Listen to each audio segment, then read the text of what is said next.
తర్వాత అసెంబ్లీలో తీర్మానం పెట్టండి. ఈ ఎస్సీ వర్గీకరణకు తెలంగాణ కొత్తగా ఏర్పడ్డ తెలంగాణ రాష్ట్ర ప్రభుత్వం అనుకూలంగా ఉన్నది అని కేంద్ర ప్రభుత్వానికి తీర్మానం పంపించండి అని సావధాన తీర్మానాన్ని ప్రవేశపెడితే ఆనాటి ముఖ్యమంత్రి గారు నన్ను, మిత్రుడు సంపత్ కుమార్ని, సాండ్రా వెంకటవీరయ్యని సభలో నుంచి బహిష్కరించాడు.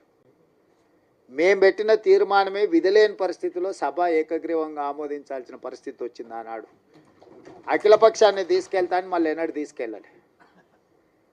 సరే, మీరు కొంతకాలం ఓపికగా చూసిర్రు, అవకాశం ఇచ్చిండ్రు, మీకు సహనం ఓపిక ఎక్కువ. మీరు 10 ఏళ్ళు అవకాశం ఇచ్చుకుంటా ఈరోజు రేపు ఈ సంవత్సరం వచ్చే సంవత్సరం ఆపై సంవత్సరం జరగకపోతుందా అని ఎదురు చూసిర్రు. ఇక 10 ఏళ్లలో మీ సమస్యకు పరిష్కారం కాకపోతే ఈ సమస్యకు పరిష్కారం ఉన్నోళ్ళని దించడమే అని మీరు భావించిండ్రు.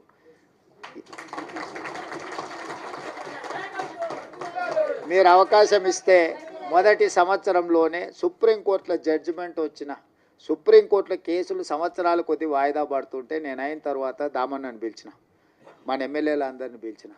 అక్కడ సుప్రీంకోర్టులో కేసు వాయిదాలు పడుకుంటూ పోతుంది, ఇంకా దీన్ని వాయిదాలు వేయడానికి వీలు లేదు.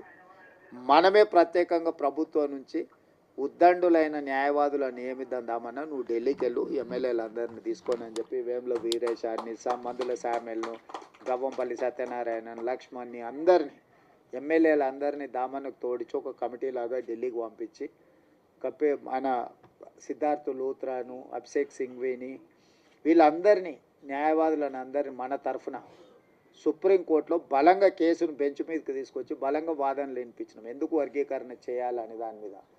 పంజాబ్ వర్సెస్ యూనియన్ ఆఫ్ ఇండియాలో ఉన్న కేసు చాలా ఏళ్ళ నుంచి పెండింగ్ ఉంది. దీంట్లో మీరు అందరు పిల్లలు చాలామంది చదువుకున్న వాళ్ళు ఉన్నారు.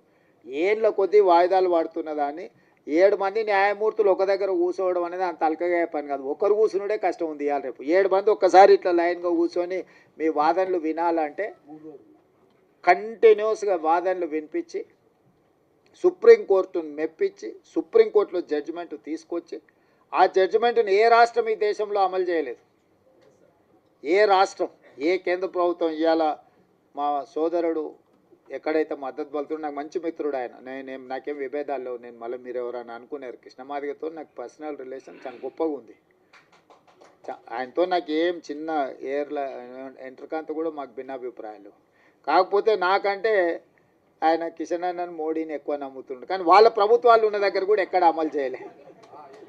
ఎక్కడ కూడా ఏ రాష్ట్రంలో అన్న వాళ్ళ ప్రభుత్వం ఉన్న కాదు. ఇన్ని రాష్ట్రాలలో వాళ్ళ ప్రభుత్వం ఉంది, నన్ను చేసిరా. కానీ నేనేందంటే ఈ వర్గాలకు అన్యాయం జరిగింది, ఇక నేను ఉన్నప్పుడు కూడా న్యాయం చేయకపోతే వీళ్ళకి ఎవ్వరు న్యాయం చేయరని నేను బలంగా నమ్మిన. అందుకే ఇంకెవ్వరు ఏమన్నా అనుకొని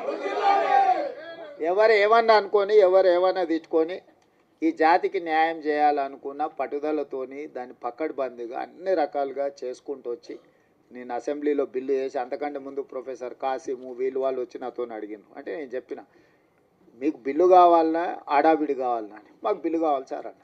బిల్లు కావాలంటే దీనికి ఒక ప్రాసెస్ ఉంటుంది. పిల్లగాడు ఎంత తెలుగులో చదువైనోడైనా వాడు సంవత్సరం చదివినాకనే పరీక్షలు పెడతాం కదా. దీనికి కూడా ఈ ప్రాసెస్ కూడా ఒక పద్ధతి ఉంటుంది. అసెంబ్లీ కానీ లేకపోతే క్యాబినెట్ కానీ కమిషన్ కానీ రిపోర్ట్ కానీ దాన్ని చట్టం రూపొందించాలి. చట్టంలో లొసుగులు ఉండొద్దు. మళ్ళీ దాన్ని చట్టం చేసినాక మళ్ళీ దాన్ని ఎవరో ఒకరు దాంట్లో ఏదో ఒకటి ఎతికి కోడిగుడ్డు మీద ఈకలు వీకినట్టు ఏదైనా చేస్తే అది మళ్ళీ